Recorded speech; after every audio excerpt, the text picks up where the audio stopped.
تو بہت ہی زیادہ اہم ہے۔ نمبر ایک تو ہر انسان یہ سوچتا ہے کہ ہم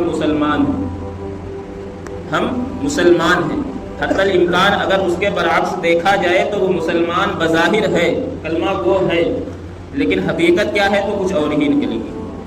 اگر حقیقت کی طرف ہم غور کریں تو ہمارے اندر ایمان کے 1% کے پائے جانے کا ثبوت بھی نظر نہیں آئے گا۔ سب سے اہم چیز تو یہ کہ ہمارے اندر سے ایمان کی جو کمی پائی جاتی ہے اس کو ہم کیسے دور کریں۔ یہ ایمان ایک سرٹیفکیٹ ہے، جس طریقے سے کوئی بچہ یا کوئی نوجوان کسی بھی شعبے کی کوئی پڑھائی یا کوئی تعلیم حاصل کرے، کوئی MBBS ڈاکٹر بنے یا BOMS ڈاکٹر بنے تو وہ سالوں سال لگاتا ہے اس پڑھائی کے اوپر اور مشقتیں برداشت کر کے اس ڈگری کو حاصل کرتا ہے۔ اب وہ ڈگری کو حاصل کرنے کے فوراً بعد کیا وہ اس لائق سمجھا جائے گا کہ وہ غیروں کا یا مریضوں کا علاج کر سکے؟ کیا خیال ہے؟ وہ کسی کا بھی علاج کرنے کے قابل نہیں۔ ہاں، ڈگری ضرور اس کے پاس آ گئی ہے، MBBS کی بھی اور BOMS کی بھی، ڈاکٹر ضرور کہا جائے گا، لیکن اگر کوئی اس سے یہ کہے کہ آپ میرا علاج کر دیں، مجھے فلاں بیماری ہے، تو وہ بندہ علاج کرنے سے قاصر رہے گا۔ وہ کس بنا پر؟ کیونکہ اس نے ابھی پریکٹس نہیں کی۔ ڈگری کا حاصل کرنا یہ الگ شعبہ، ڈگری کا حاصل کرنا یہ سرٹیفکیٹ، اس کو تو حاصل کیے بغیر تو ہم ڈاکٹر مانے ہی نہیں جائیں گے۔ لیکن علاج تبھی کر پائیں گے جب ہم کسی بڑے اکابر یا کسی بڑے ڈاکٹر کی صحبت کو پا کر کے اس کی نگرانی میں پریکٹس کریں گے کہ کس مریض کو کون سی دوائی دینی ہے اور کس مریض کو کس طریقے سے ہم کو اس کا علاج کرنا ہے۔ یہی بالکل برعکس انسان ازدواجی زندگی گزارتا ہے، کسی غیر محرم کو اپنے نکاح میں لیتا ہے اور وہ ایجاب اور قبول کرتا ہے۔ لڑکی کی طرف سے سوال کیا جاتا ہے کیا میں آپ کو قبول ہوں؟ لڑکا کہتا ہے 3 مرتبہ میں ہاں آپ مجھ کو قبول ہوں۔ اس کے بعد شوہر اپنی بیوی کو کچھ قوانین بتاتا ہے، دیکھو میرے گھر کے کچھ اصولات ہیں جن اصول پر اگر آپ ثابت قدم رہیں گی تو مجھ سے بہتر آپ کو خاوند کائنات میں کوئی نہیں ملے گا۔ اگر آپ ان اصولوں کے بالکل برعکس کریں گی، ان اصولوں کو چھوڑ کر کے کام کریں گی تو مجھ سے برا بھی کوئی خاوند آپ کو نہیں ملے گا۔ اسی طریقے سے یہ جو ایمان یعنی کلمہ لا الہ الا اللہ ہے، اس کو صرف زبان سے ادا کر دینا، ہم مسلمان کا سرٹیفکیٹ ہمارے ہاتھ پہ آ گیا، مسلمان کا سرٹیفکیٹ ہمارے ہاتھ پر آ گیا کہ ہاں ہم مسلمان ہیں، ہم کلمہ پڑھنے والے ہیں۔ لیکن اس کے بعد جو پریکٹس ہونے والی ہے وہ کون کون کرتا ہے؟ اگر پریکٹس میں دیکھا جائے تو ہر انسان دنیا کو سبب بنا کر کے اپنے کاموں کو آگے بڑھاتا ہے۔ دنیا کی چھوٹی چھوٹی بھی چیز ہوں گی تو اس میں بھی وہ سبب کو اختیار کرتا ہے۔ اللہ رب العزت کی طرف سے نگاہ بالکل ہٹی ہوئی ہوتی ہے۔ کیا یہی ایمان کا تقاضا ہے؟ یہ تو ایمان کا تقاضا نہیں، پھر پریکٹس کیسی ہے ہماری؟ پھر تو ہم خالی ڈگری ہولڈر ہوئے، ہمارے پاس کوئی ہنر تو نہیں ہوا۔ اسی طریقے سے خالی کلمہ کو پڑھ لینے سے، لا الہ الا اللہ محمد رسول اللہ صلی اللہ علیہ وسلم کی زبان سے اقرار کر لینے سے ہم مسلمان تو مانے جائیں گے، لیکن ایمان والے مانے جائیں گے یا نہیں مانے جائیں گے؟ نہیں مانے۔ ایمان تبھی آئے گا جب ہم چلت پھرت کریں گے، جب ہم اس کے اوپر محنت کریں گے، جب ہم حالات کے اوپر کھڑے رہ کر صبر کریں گے، جب ہم قرآن اور حدیث کی روشنی میں بتائے ہوئے تمام احکامات کے اوپر نظر دوڑائیں گے، ان احکام کے اوپر اللہ کا کیا فرمان ہے بندے کے اوپر، جب ان تمام اصولوں کو ہم اپنی زندگی کے اندر لائیں گے تب ہم کامل ایمان والے کہلائیں گے۔ ایسے تو نہیں ایمان والے کہلائیں گے۔ ہم کلمہ اتنا پڑھتے رہیں، زبان سے کچھ بھی کہتے رہیں، دل کے اندر کچھ ہو تو اس سے کوئی فائدہ نہیں ہوگا، اس سے کوئی فائدہ نہیں ہوگا۔ ہاں، جو فضائل کی احادیث مبارکہ اللہ کے نبی علیہ الصلوۃ والسلام سے ثابت ہے، اللہ کے نبی علیہ الصلوۃ والسلام نے فرمایا کہ جس نے کلمہ لا الہ الا اللہ کہا وہ جنت میں داخل ہوگا۔ وہ فضائل اور وہ رحمت کے مراتب وہ الگ اپنی جگہ پر ہیں، لیکن ایمان کی کمزوری کی بنیاد پر ہم کو نقصانات کیا ہونے والے ہیں یہ الگ چیز ہے۔ اسی کمزوری کو دور کرنے کے لیے جو ہم کو سب سے پہلا کام کرنا پڑے گا وہ کیا کرنا پڑے گا؟ ہم اللہ اور اس کے نبی علیہ الصلوۃ والسلام کے احکام کو مضبوطی سے تھامنا پڑے گا۔ اب اللہ رب العزت کی ذات پر کامل یقین ہمارا کہہ دینے سے تو نہیں آئے گا جب تک کہ ہم پریکٹیکلی اس کو اپنی زندگی کے اندر نہ لائیں۔ حضرت موسیٰ علیہ نبی علیہ الصلوۃ والسلام کی والدہ محترمہ سے اللہ رب العزت نے الہام فرمایا کہ میری بندی تو چاہتی ہے کہ موسیٰ محفوظ رہیں؟ انہوں نے فرمایا جی ہاں چاہتی ہوں۔ تو کہا جاؤ اس کو ایک صندوق کے اندر بند کرو اور دریا کے حوالے کر دو، دریا کے حوالے کر دو۔ اب مجاز کیا کہہ رہا تھا؟ مجاز جو ماں کی محبت ہوتی ہے، جو ممتا ہوتی ہے، کیا اس سے کہو کہ اپنے بیٹے کو بند کرو اور دریا کے اندر ڈال دو؟ کیا ڈال دو گے؟ یا ماں ڈال دے گی؟ ہرگز نہیں ڈالے گی۔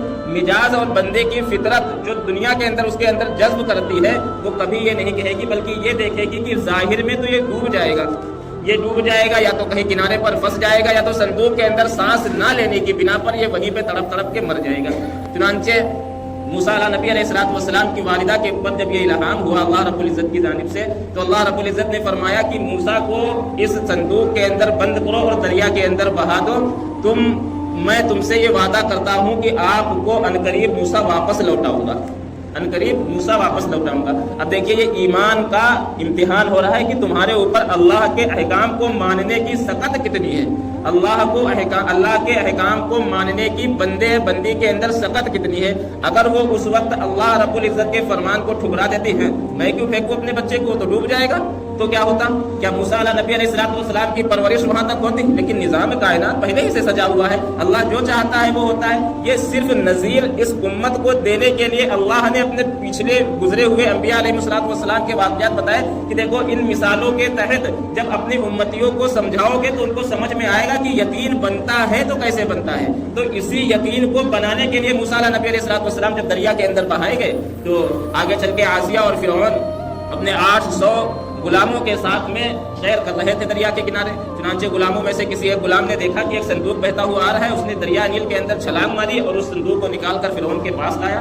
فرعون کے پاس جب لے کر کے آیا تو فرعون نے یہ حکم دیا کہ اس صندوق کو کھولو۔ جب وہ صندوق کھولا گیا تو اس کے اندر سے ایک خوبصورت اور بہترین دودھ پیتا ایک بچہ نظر آیا۔ اللہ رب العزت نے فرمایا وَأَلْقَيْتُ عَلَيْكَ مُحَبَّةً مِّنِّي وَلِتُصْنَعَ عَلَىٰ عَيْنِهِ کہ اے میرے محبوب، میں نے موسیٰ علیہ نبی علیہ السلام کے چہرے انور پر اور ان کی آنکھوں کے اوپر اپنی محبت کی ایسی تجلی ڈالی کہ آسیہ اس کو دیکھتے ہی اپنا دل دے بیٹھی۔ ادھر ان کا دل دینا ہوا، ادھر انہوں نے یہ کہہ دیا فرعون سے یہ آنے والے وقت میں میری سلطنت کو سنوارنے والا بچہ بنے گا، آپ سب کو قتل کرتے کریے، لیکن یہ تو بہتا ہوا نہ جانے کہاں سے آیا ہوگا، لیکن اس کو میں اپنی رعایا کے لیے انصاف پرور بادشاہ بنانے کے لیے اس کو پالوں گا۔ چنانچہ یہ بڑا طویل واقعہ ہے کس طریقے سے اللہ رب العزت نے موسیٰ علیہ نبی علیہ السلام کو اپنے فرعون کے دربار میں بلایا۔ فرعون کے دربار میں بلانے کے بعد ان کی بہن آئی، بہن نے ان کو دیکھا کہ کسی کا دودھ نہیں پی رہے ہیں میرے بھائی۔ چنانچہ وہ بہن دوڑتی ہوئی گئی، اپنی والدہ کو بلا کے لاتی ہے، اور والدہ جب فوراً آتی ہے تو والدہ کا دودھ پی لیتی ہے۔ تو جب دریا میں ڈالا تو دوبارہ واپس ملے نا۔ اسی طریقے سے جب ہم آگے چلے، ایک وقت ایسا آیا کہ اللہ کے نبی حضرت موسیٰ علیہ نبی علیہ السلام اپنی قوم کے ساتھ جا رہے تھے کہ راستے میں پانی کا کوئی نظم نہیں تھا۔ اچھا، موسیٰ علیہ نبی علیہ السلام کے پاس ایک مضبوط عصا ہوا کرتا تھا جو اس سے تمام کے تمام کام کیا کرتے تھے۔ ایک واقعہ اور یاد آ گیا، پہلے یہ سن لیں کہ اللہ رب العزت نے موسیٰ علیہ السلام سے پوچھا، اے موسیٰ یہ جو ہاتھ میں آپ پکڑے ہوئے ہیں یہ کیا ہے؟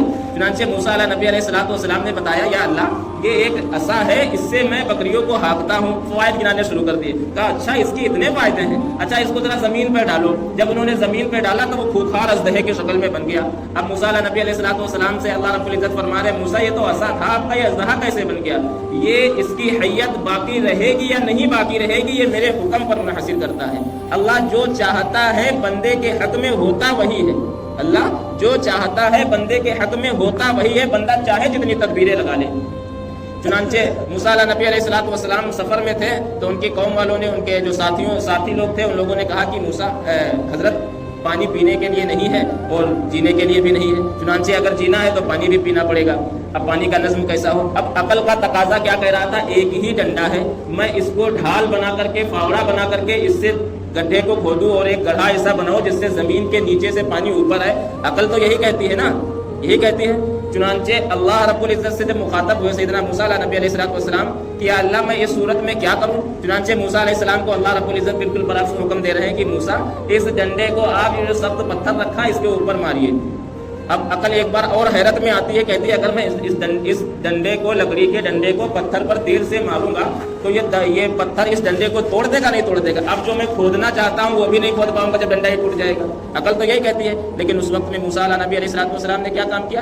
اللہ کے فرمان کو ترجیح دی۔ اللہ رب العزت فرما کیا رہے ہیں اس کے اوپر عمل کیا۔ چنانچہ جب موسیٰ علیہ نبی علیہ السلام نے اسی عصے کو جب پتھر کے اوپر تیزی سے مارا ہے، جب تیزی سے مارا تو اسی پتھر کے درمیان سے اللہ رب العزت نے چشمے کو جاری کر دیا۔ تو کیا ثابت ہوا کہ جب احکام الہی کا موقع آئے تو ہم کو سب سے پہلے کیا ماننا چاہیے؟ اللہ رب العزت کے حکم کو ماننا چاہیے، نہ کہ دنیا کے کسی بھی اسباب کو اختیار کرنا چاہیے۔ اس سے بھی آگے چلے تو ایک اور واقعہ نقل فرمایا ہے مفسرین نے کہ اللہ کے نبی سیدنا موسیٰ نبی علیہ السلام کو جب فرعون نے اپنے دربار میں بلایا تمام جادوگروں کے ساتھ میں، تو جادوگروں نے ایک رسی ڈالی موسیٰ علیہ السلام کے سامنے، اور وہ سانپ کی شکل میں سارے کی ساری رسیاں بن گئی، نظر آنے لگی ہے جادو کی شکل میں۔ چنانچہ اس وقت اگر کوئی انسان وہاں پر ہوتا تو اس کا دماغ یہ چلتا کہ موسیٰ نبی علیہ السلام کے پاس تو مضبوط ازبل لاٹھی ہے، یہ جب سانپ ان کے نزدیک آئے تو اسی لاٹھی سے اس سانپ کو کچل دے تاکہ وہ سانپ مر جائے، اسی سے ان کی حفاظت ہوگی، اور کوئی ذریعہ تو ہے نہیں جس سے حفاظت ہو سکے۔ یہی تو کہو گے یا کچھ اور کہو گے؟ اور یہی خیال موسیٰ نبی علیہ السلام کے دل میں آیا، لیکن موسیٰ علیہ السلام اللہ کے کلیم تھے، انہوں نے فوراً اللہ رب العزت سے پوچھا یا اللہ اس وقت میں کیا کروں؟ چنانچہ اللہ کا وہی نظام، اللہ نے بالکل برعکس جواب دیا، موسیٰ جو ہاتھ میں آپ کے ڈنڈا ہے اس کو پھینک دیجیے۔ اب عقل پھر سے تھپ تھپاتی ہے کہ موسیٰ اگر آپ نے ڈنڈا پھینک دیا تو یہ سانپ آئے گا، اس کو بھی کیسے مارو گے؟ ڈنڈا ہی چلا جائے گا ہاتھ سے۔ لیکن اس وقت اللہ کے نبی سیدنا موسیٰ نبی علیہ السلام نے اللہ کے فرمان کو ترجیح دی اور اس عصا کو زمین پر ڈال دیا، چنانچہ وہ عصا اژدہے کی شکل میں بنا اور تمام سانپوں کو کھا گیا۔ کیا ہوا؟ اللہ کا فرمان جیتا نہیں جیتا؟ تو اس دور کے اندر بھی اگر کوئی انسان یہ چاہتا ہے کہ میں سر بلند رہوں، یا کوئی قوم یہ چاہتی ہے کہ میں ہمیشہ کامیاب رہوں، تو اس کو صرف اللہ کے احکام کو ماننے پڑیں گے، صرف اللہ کے نبی علیہ السلام کے احکام ہی ماننے پڑیں گے۔ اس کی عقل کچھ بھی کہے۔ دنیا کے اندر انسان کاروبار میں مبتلا ہوتا ہے، ایک وقت یہ آتا ہے کہ چاروں طرف سے اس کو پریشر ہوتا ہے کہ کہیں سے بھی پیسے کا نظم ہو جس سے ہم اور کاروبار کو آگے بڑھائیں، لیکن انسان ترقی کی ہوس کو حاصل کرنے کے چکر میں وہ بینکوں سے اور لوگوں سے بیاج اور سود پر پیسے لینے شروع کر دیتا ہے۔ عقل تو یہی کہہ رہی ہے نا کہ جب پیسہ لگائیں گے تب پیسہ آئے گا، یہی کہہ رہی، لیکن اللہ اور اس کا نبی کیا فرما رہا ہے کہ تم سود اور بیاج کے قریب نہ جانا ورنہ ہماری آپ سے اعلان جنگ ہے۔ آپ سوچتے رہو گے کہ میں کامیاب ہو جاؤں گا، لیکن کامیابی تو میرے اختیار میں ہے، میں جس کو چاہوں گا وہ کامیاب ہوگا، جس کو نہیں چاہوں گا وہ ہرگز کامیاب نہیں ہوگا۔ لوگوں نے سودوں اور بیاجوں کو اپنا ہتھیار بنایا اور اس کو اپنے بینکوں سے اور اپنے لوگوں سے عزیز و اقارب سے اس کو حاصل کیا اور اپنے کاروبار میں لگایا۔ آپ عنقریب دیکھیں گے وہ ملیا میٹ ہو گئے، کبھی کامیاب نہیں ہوئے۔ اور دوسری چیز کیا؟ اللہ کے حکم کو توڑا، اس وجہ سے وہ ناکام ہوئے۔ تو ایمان کو حاصل کر لینا، ایمان یعنی کلمہ لا الہ الا اللہ کو پڑھ لینا ہی کافی نہیں ہے، بلکہ ایمان کے اوپر 100% عمل کا ہونا یہ لازمی ہے۔ جب ابھی ان تمام حکام کو اللہ رب العزت کے حدود پیش کریں گے کہ اے اللہ فلاں کام میں تیری منشا کیا ہے، فلاں کام میں تیرے محبوب کی منشا کیا ہے، جب ہم ان تمام دونوں طریقوں کو لے کر کے تمام کاموں میں چلیں گے تب اللہ رب العزت ہم کو سر بلندی عطا فرمائے گا۔ اللہ رب العزت جب صاف صاف الفاظوں میں کہہ رہا ہے وَلَنَبْلُوَنَّكُمْ بِشَيْءٍ مِّنَ الْخَوْفِ وَالْجُوعِ مِنَ الْأَمْوَالِ وَالْأَنفُسِ وَالثَّمَرَاتِ وَبَشِّرِ الصَّابِرِينَ الَّذِينَ إِذَا أَصَابَتْهُمْ مُصِيبَةٌ کہ عنقریب ہم تمہارے اوپر تمہارے دینوں کو عدلتے بدلتے رہیں گے، تم اس کی فکر مت کرنا۔ تمہارے ہاتھ سے تمہارے مال جاتے رہیں گے، تمہاری اولادیں چھینی جانے لگیں گی، تمہارے اوپر جو سرپرست ہوں گے وہ سرپرست دنیا کو چھوڑ کر کے چلے جائیں گے، تمہاری جائیداد تمہاری پراپرٹیاں تمام کی تمام ضبط کی جانے لگیں گی، تمام کے تمام جو وہ وزراء ہوں گے جو تمہارے اوپر ظلم کی شدت کو بے انتہا توڑیں گے، وہ لوگ تمہارے اوپر مسلط کر دیے جائیں گے۔ اب ہم کو یہ دیکھنا ہے کہ اس وقت کے اندر اللہ ہم سے کیا مطالبہ کر رہا ہے کہ اے میرے بندے جب تیرے اوپر ایسے حالات آ جائیں، جب کہیں بھی کوئی تیرا ساتھ نہ دے تو اس وقت تم کو کرنا کیا ہے؟ تو محبوب نبی علیہ السلام نے فرما دیا وَبَشِّرِ الصَّابِرِينَ الَّذِينَ إِذَا أَصَابَتْهُمْ مُصِيبَةٌ مگر وہ لوگ جو مصیبت کے وقت میں صبر کریں گے، ڈریں گے نہیں، کسی کے بہکاوے میں نہیں آئیں گے، اوٹ پٹانگ حرکتیں نہیں کریں گے، نظام کو سنبھالے رکھتے ہوئے اپنے اندر ایک صبر کا عزم، ایک پہاڑ بٹھا لیں گے کہ اب میرے ساتھ جو ہونا ہے کر لو۔ جب اللہ ہی کہہ رہا ہے کہ ہم تم کو آزمائیں گے تو ہم کو آزمائش سے روک اور بچا کون سکتا ہے؟ جب اللہ کا فرمان ابھی ہم نے بتایا نا، جو چاہتا ہے کرتا وہی ہے، جو چاہتا ہے کرتا وہی، کیونکہ اس سے بڑی ذات کوئی ہے ہی نہیں پوری کائنات کے اندر، اس سے بڑی ذات کوئی نہیں ہے کائنات کے اندر، جو وہ چاہتا ہے وہ کرتا ہے۔ جب اس نے اپنے کلام میں فرما دیا کہ ہم آپ کو آزمائیں گے تو خاموشی سے بیٹھ جاؤ، وہ کہہ رہا ہے کہ صبر کرو تو خاموشی کے ساتھ صبر کرو۔ آگے پھر اللہ رب العزت فرما رہا ہے مگر وہ لوگ جو لوگ پریشانیوں کے اندر صبر کرتے ہیں ان کے اوپر کیا انعام ہوں گے؟ اولئک علیہم صلوات من ربہم ورحمہ واولئک هم المہتدون، یہی تو وہ لوگ ہیں جن کے اوپر اللہ رب العزت کی طرف سے سلام اور عافیت بھیجی جائے گی اور یہی ہدایت یافتہ لوگوں میں سے ہوں گے۔ تو ہم کو اس دور کے اندر جو سب سے اہم چیز کیا کرنی ہے؟ صبر کرنا ہے. دوسری چیز یقین اللہ رب العزت کی ذات پر کرنا ہے. جو ہوگا صرف اللہ کی منشا کے موافق ہوگا. اللہ جو چاہے گا وہ کرے گا. اللہ جو نہیں چاہے گا وہ لوگ کچھ بھی کرنے کی کوشش کریں ہمارا بال باقا نہیں کر سکتے. جو چاہے گا اللہ چاہے گا. مؤذن نماز کے لیے دن میں 5 مرتبہ اللہ اکبر کی صدائیں 4 مرتبہ لگاتا ہے. یہ کیوں لگاتا ہے؟ کبھی اس کے بارے میں سوچا ہے؟ اللہ رب العزت نے ان تمام مخلوق کو 4 چیزوں سے بنایا: ہوا، پانی، مٹی. ہوا، پانی، مٹی اور آگ. اللہ کا مؤذن جو اللہ کے گھر کے لیے دعوت دیتا ہے، مؤذن جب کہتا ہے اللہ اکبر تو اس کے یہ الفاظ ہوتے ہیں کہ اے ہوا اور ہوا سے بنائی جانے والی تمام مخلوق سن لو، تم سب سے بڑا میرا رب اللہ ہے. اللہ اکبر. اور جب آگے بات چلتی ہے تو اے مٹی اور مٹی سے بنانے جانے والی تمام مخلوق تم بھی سن لو، تم سب سے بڑا میرا اللہ ہے. تیسری مرتبہ جب اللہ فرماتا ہے، مؤذن فرماتا ہے اللہ اکبر، تو پانی کو یہ حکم دیا جاتا ہے کہ اے پانی تو بھی سن لے. پانی کتنا طاقتور ہوتا ہے، چاہے تو پورے شہروں کو اجاڑ کے رکھ دیتا ہے، لیکن اس کے باوجود اللہ کیا ندا لگوا رہا ہے کہ اے پانی اور پانی کے اندر رہنے والی تمام مخلوق تم بھی سن لو، تم سے بھی سب سے بڑا اللہ ہے. آگ کی مخلوق سے بھی یہی کہا جاتا ہے. جب آگ لگتی ہے، دیکھا نہیں ابھی کس طرح آگ لگی تھی، پورے شہر اجڑ گئے، مہینوں بیت گئے لیکن آگ نہیں بجھا پائے. لیکن اللہ کیا کہتا ہے؟ اے آگ اور آگ سے بنائی جانے والی تمام مخلوق تم بھی سن لو، تم سب سے بڑا اللہ ہے.